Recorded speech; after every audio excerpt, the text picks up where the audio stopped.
Coming up on today's show. So the question is, how do we know when it's time to make a change? How do we know when it's time to actually be proactive? Now, you know you have a list of 10, so I think we should just dig through those. What do you think?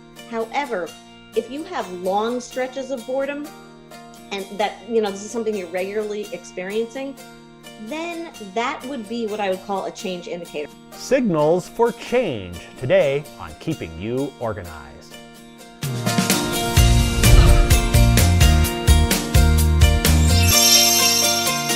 Hello, welcome to Keeping You Organized. In our life, we get a lot of signals. You hear the doorbell ring, you know that means something. You hear the phone ring, you know that means something.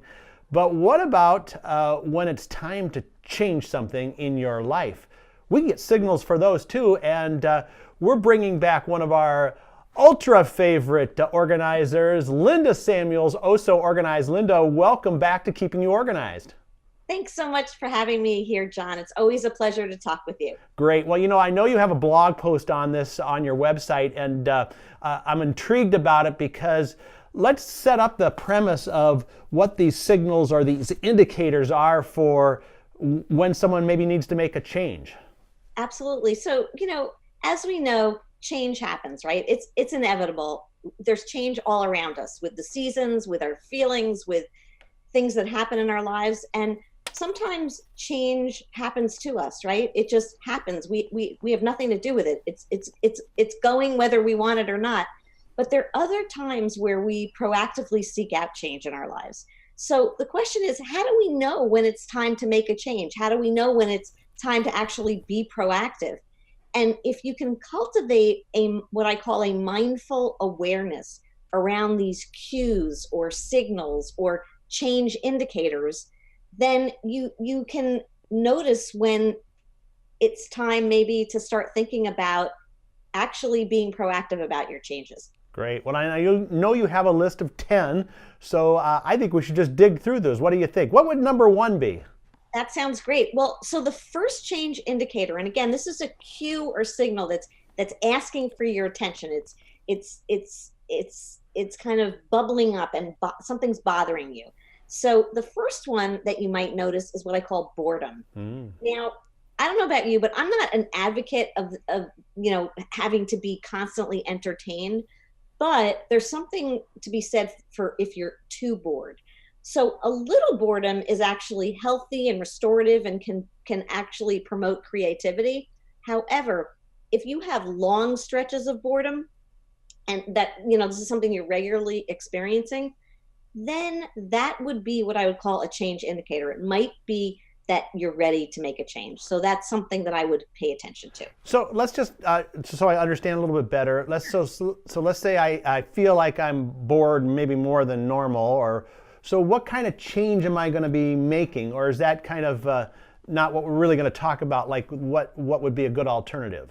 Right. I'm not going to even suggest what type of change, because that's going to be very individual. I'm just really suggesting that being bored much more than normal is an indicator that it might be time to look for making some kind of a change in your life. Great. Yeah. And I think people, if they think about it a little bit, are going to know what that change needs to be. So, yes. All right. Well, let's move on to number 2 now. This is, what is it?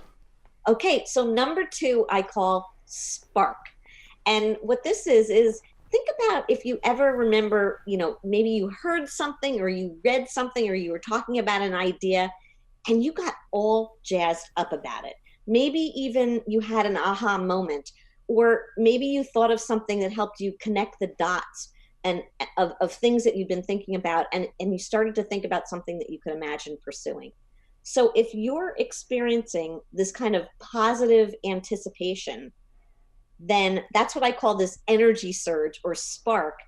And what you felt there could be a cue that change is calling you. So again, that's something to pay attention to. Right. It might be like that aha moment or yes. or even a burst of energy, I think, too, maybe kind of goes along with that, unless that's a different one of your lists. But I know. No, it is. It's that burst, because what's giving you that burst? Okay. And paying attention to those things is really important. Okay, great. Well, how about number 3?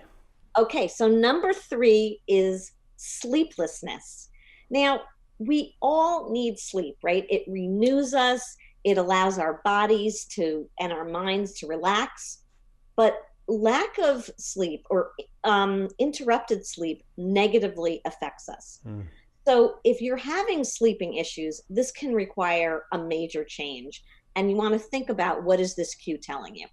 Hmm. Yeah, it's also too like that for some people it might be a medical condition or a physical condition that they need to, the change they need to do is maybe go see a doctor about it That's if right. that's an issue. But there's also, maybe it's like I'm drinking too much coffee and I kind of know that, or I drank coffee late and I need to make that change to not drink coffee after 4 in the afternoon or something like that. That's right. Or maybe you're having you're using your technology too close to bedtime, and all that blue light is disturbing your sleep.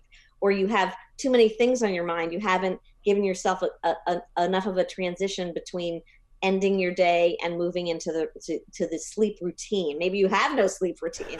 So these are things that are, again, worth looking at, because sometimes we don't really pay attention to what our bodies are telling us or what our minds are telling us. We Right. just kind of push through. But if we do stop to pay attention, then it's an opening for us. It's Yeah. an opportunity to make some changes that could enhance our lives in ways that we can't even anticipate. All right. Well, this is a perfect analogy here. I thought about coffee when I thought about a break. So, Oh, which okay. means we've got to take a little break here. But when we come back, we'll talk more about these signals that indicate change. And we're with Linda Samuels, Oh So Organized, and we'll be right back. Get organized in color at myorganized.life. Live, we laugh, we love, and color. Live, we laugh, we love, and color. Live, we laugh, we love, and color. myorganized.life. We're back now on Keeping You Organized, talking about signals for change. Those things that when they happen to us, we know, it's time to make some changes. And we have with us Linda Samuels, Oh So Organized. Linda, that the last one, which was, making us think about coffee and the break, but, that was really sleeplessness, right? I mean, that's the indicator, but it kind of pointed us towards something else. So we've got these 10 indicators. What's the next one, number 4? Okay, so number 4 I call drama. And this is really thinking about if you've experienced some kind of significant life event, like marriage or birth or death or divorce or job loss or a move. So change is inherent in these types of transitions, these times of transitions. And not all of the ones that I named are welcome or anticipated. Right. But as a result of these changes, you could feel out of balance because you haven't really adjusted to the new patterns that happens when these major types of changes occur. Mm-hmm. So old systems that you have aren't working. And so if you're feeling out of balance, particularly because of these big life events that happen, that could be a change indicator. Might be indicating that it's time to alter, that you can't quite move through this new time in the same way that you had previously. Right. I know that happens too with the elderly a lot as they get maybe to the point where they can't live in their house and they need to move into assisted living or some of those kinds of things. But also, I'm thinking about with my teenagers, drama has a different definition. But, Yes. a lot of times you do have to take some of that drama and say, okay, we need to make some changes here in your life, Yeah.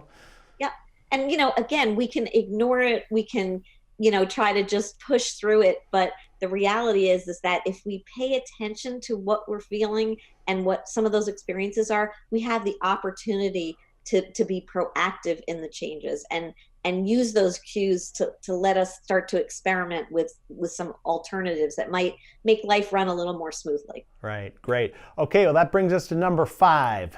Okay. Number 5. Number 5 are dings. Like ding, ding, ding. Yeah. So if you're encountering lots of interruptions and distractions, or you're having trouble keeping focus and feeling disjointed, it's very possible that the dings and the beeps and the addictive nature of our digital devices could be the cause. You know, I mentioned that a little earlier when we were talking about sleeplessness, and how, you know, really pervasive our digital, our technology is in our lives now. And it really has, it has wonderful advantages, but there can also be these other competing demands. So, you know, think about, is it time for a digital detox? Do you need to just take a little tech break for a while?